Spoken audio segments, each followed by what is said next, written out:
Hello students, आज हम शुरू कर रहे हैं अपने रिएक्शन मैकेनिज्म के नेक्स्ट टॉपिक का जो कि टाइप्स ऑफ रिएक्शंस है। इसका नेक्स्ट पार्ट हम स्टार्ट कर रहे हैं और उसमें हम देखेंगे आज एलिमिनेशन रिएक्शन। आप सबने लास्ट वीडियो देखी होगी, उसमें हमने किया था एडिशन रिएक्शन। इसके बाद हमारी जो है सब्स्टिट्यूशन रिएक्शन, एडिशन रिएक्शन दोनों कंप्लीट हो चुके हैं। अब हम आज देखेंगे elimination reactions. So mechanism of elimination reactions में क्या होता है, दीज रिएक्शंस और also divided into two classes. E2 reaction, जैसे हमने सब्स्टिट्यूशन में देखा था SN2 एंड SN1, इसी तरह से एलिमिनेशन के भी टू टाइप्स होते हैं, E2 reaction and E1 reaction. पहले हम E2 को डिस्कस कर रहे हैं। E2 stands for elimination by molecular. ये भी दो मॉलिक्यूल वाला होता है, इसलिए इसको बाई मोलिकुलर बोलते हैं। The reaction rate influenced by both the alkyl halide and the base और सेकेंड ऑर्डर। मीन्स इसमें जो होता है, एक तो इसका जो रिएक्शन का रेट होता है वह सबस्ट्रेट और जो न्यूक्लियोफाइल होता है, एल्काइल हैलाइड होता है, और जो बेस यानी कि जो इस पर अटैक करता है, उन दोनों पे ही डिपेंड करता है, उन दोनों की कॉन्सेंट्रेशन पे डिपेंड करता है, जिस वजह से इसको हम सेकेंड ऑर्डर रिएक्शन कंसिडर कर सकते हैं और साथ ही साथ ये बाईमोलिकुलर रिएक्शन हो जाती है। E2 typically uses a strong base, it needs a chemical strong enough to pull off a weakly acidic hydrogen. यानी इसमें एक स्ट्रॉन्ग बेस यूज़ होता है जो कि एक वीक एसिड का हाइड्रोजन को निकाल सकता है, एलिमिनेट करा सकता है। A good living group is required because it is involved in the rate determining step. Means जैसे कि रिएक्शन में अभी मैंने बताया कि एक स्ट्रॉन्ग बेस होगा जो वीक एसिड से हाइड्रोजन को रिमूव कराएगा, यानी उस पर अटैक करेगा और उससे हाइड्रोजन रिमूव होगा, यानी एलिमिनेट होगा, जैसे कि इसका नाम है एलिमिनेशन रिएक्शन। तो इसका जो रेट डिटरमाइनिंग स्टेप होता है वो क्या होता है, एलिमिनेशन वाला, यानी जितनी इजीली कोई भी एटम या मॉलिक्यूल उसमें से एलिमिनेट होगा उतनी ही जल्दी से ये रिएक्शन कंप्लीट होगी। यानी जो लिविंग ग्रुप होगा वो कैसा होना चाहिए, वो लिविंग ग्रुप इस तरह से होना चाहिए कि वो आसानी से बॉन्ड टूट करके अलग हो जाए।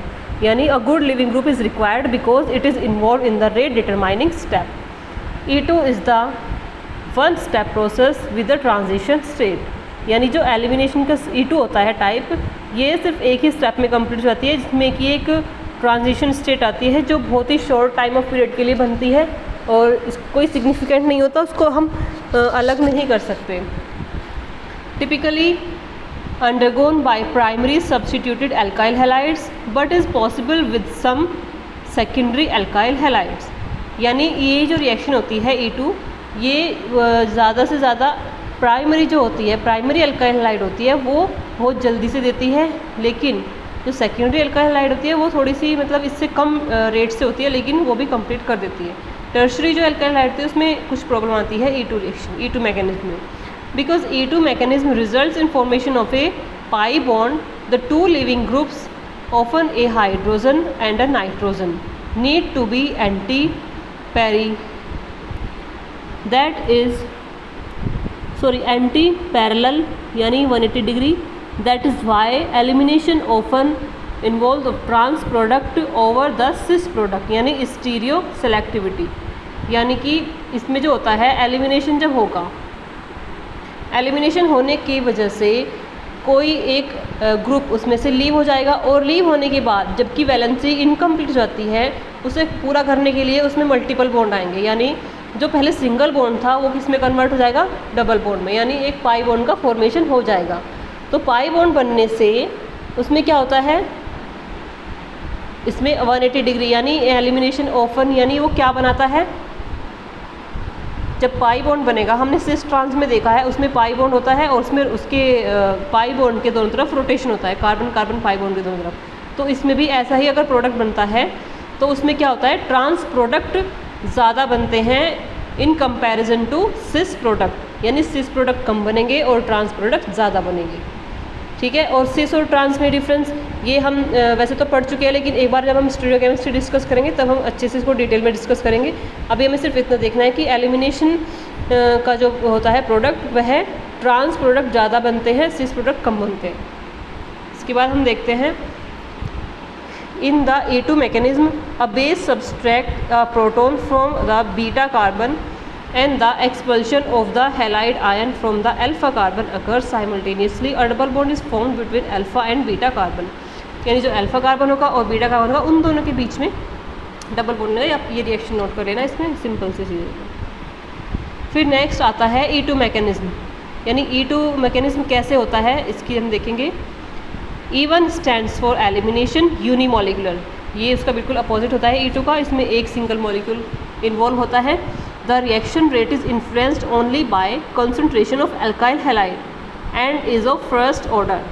जैसे कि जो E2 रिएक्शन थी उसमें बेस और एल्काइल हैलाइड दोनों की कंसंट्रेशन पे डिपेंड कर रहा था रेट ऑफ रिएक्शन, जबकि इसमें सिर्फ एल्काइल हैलाइड की कंसंट्रेशन पे रेट ऑफ रिएक्शन डिपेंड करेगा, इसीलिए फर्स्ट ऑर्डर रिएक्शन हो जाएगी। अ strong base not required since it is not involve in the rate determining step. पहले वाली में स्ट्रॉन्ग बेस रिक्वायर्ड था क्योंकि वह रेट डिटरमाइनिंग स्टेप था, जबकि इसमें ऐसा कुछ नहीं है। A good leaving group is required since it involve the rate determining step, इसमें एक अच्छा लिविंग ग्रुप होना चाहिए। E1 typically takes place with tertiary alkyl halides but is possible with secondary alkyl halides. जैसे कि E2 मैकेनिज्म जो था वो ज़्यादा फास्ट कौन सी एल्काइल हैलाइड का रिएक्शन कर रहा था, प्राइमरी के, और उसके बाद सेकेंडरी, जबकि E1 क्या होता है, वह सिर्फ टर्शरी एल्काइल हैलाइड्स में ही रिएक्शंस शो होती है। E1 रिएक्शंस किस में शो होती है, सिर्फ टर्शरी एल्काइल हैलाइड्स में, और कुछ एक सेकेंडरी एल्काइल हैलाइड में भी हो सकती है। इसके बाद E1 reactions are 2 step processes, जबकि E2 की क्या थी, सिंगल स्टेप प्रोसेस थी, ये होती है 2 स्टेप प्रोसेस। इसका फर्स्ट स्टेप क्या होता है, the alkyl halide ionises to give the carbonium ion. सबसे पहले एल्काइल हैलाइड का आयनाइजेशन होगा और हमें कार्बोनियम आयन मिलेगा, और इसमें भी more stable carbonium ion form होगा, इसकी वजह से ये टर्शरी एल्काइल हैलाइड्स में ज़्यादा होती है ये रिएक्शन।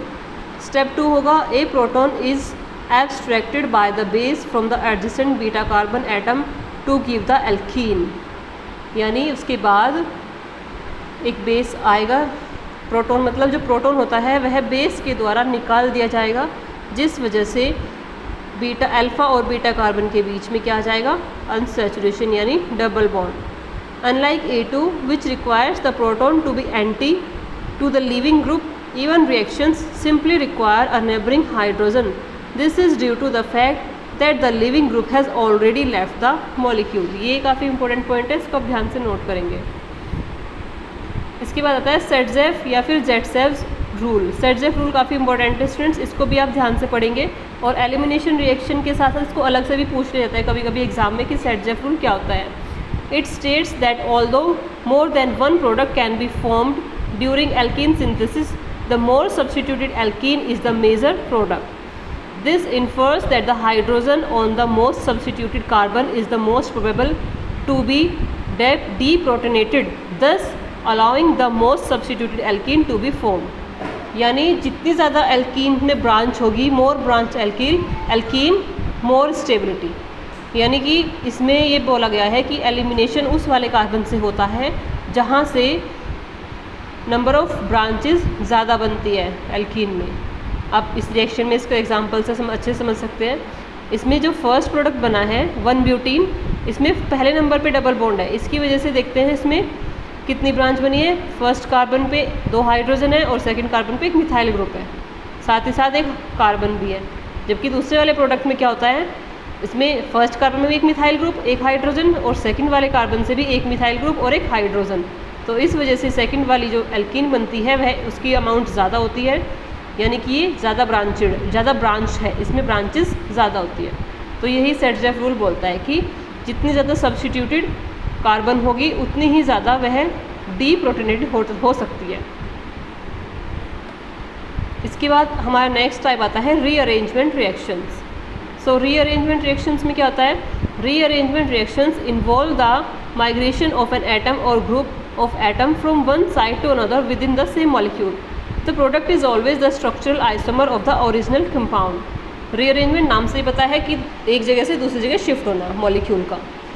जैसे विनाइल अल्कोहल है, इसमें जो OH ग्रुप है इसका हाइड्रोजन जो है वो दूसरी जगह शिफ्ट हो जाएगा, और साथ ही साथ कार्बन और ये जो डबल बॉन्ड है ये भी शिफ्ट हो जाएगा कहाँ पे, कार्बन और ऑक्सीजन के बीच में, यानी क्या बन जाएगा, इथेनॉल से एल्डिहाइड बन जाएगा। ठीक है, हाइड्रोजन की शिफ्टिंग हुई है, रीअरेंजमेंट किसका हुआ है इसमें, हाइड्रोजन का यानी प्रोटॉन का। इसकी वजह से डबल बॉन्ड में भी चेंजेस आए हैं और प्रोडक्ट कम्प्लीटली चेंज हो जाता है। इसके बाद एक बहुत इंपॉर्टेंट रिएक्शन आती है रीअरेंजमेंट वाली, इसको बोलते हैं Fries rearrangement reaction. The reaction of an aryl ester with Lewis acid यानी AlCl3 catalyst followed by an aqueous acid to give phenols is known as Fries rearrangement. यानी इसमें एक ल्यूइस एसिड होता है जो AlCl3 होता है, जो कि कैटलिस्ट की तरह काम करता है, यानी रिएक्शन की रेट को बढ़ा देता है। और वो जब एराइल एस्टर यानी कि जो कि एरोमेटिक एस्टर होता है उस पर जब अटैक करता है तो जो प्रोडक्ट बनता है उसमें रीअरेंजमेंट होता है। इस सबसे पहले इसमें ऑर्थो प्रोडक्ट हमें मिलता है, ऑर्थो प्रोडक्ट के साथ साथ हमें क्या मिलता है, पैरा प्रोडक्ट। रीअरेंजमेंट के बाद ऑर्थो एंड पैरा प्रोडक्ट हमें मिलते हैं, जिसको हम बोलते हैं फ्राइस रीअरेंजमेंट रिएक्शन। ये रिएक्शन काफ़ी इंपॉर्टेंट है, इसको आप नोट करेंगे ध्यान से। फिर उसके बाद आता है इसका मैकेनिज्म।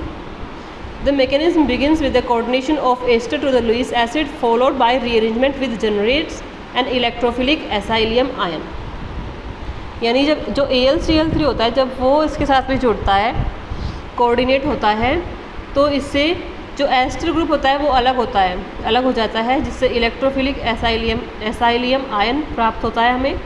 उसके बाद free acylium ion which reacts to a classical electrophilic aromatic substitution with the aromatic ring deprotonation to regenerate aromaticity, and Bronsted acid work up to regenerate the Lewis acid catalyst provide the product.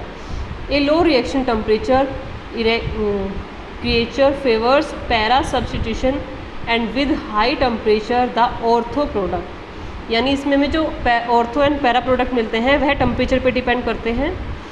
जब high temperature होता है तो हमें ortho product मिलता है, जबकि low temperature पे क्या मिलता है हमें, पैरा प्रोडक्ट। ये रिएक्शन आप नोट करेंगे।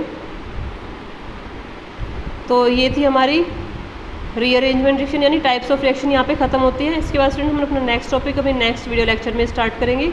यहाँ तक के लिए इतना ही था। Thank you.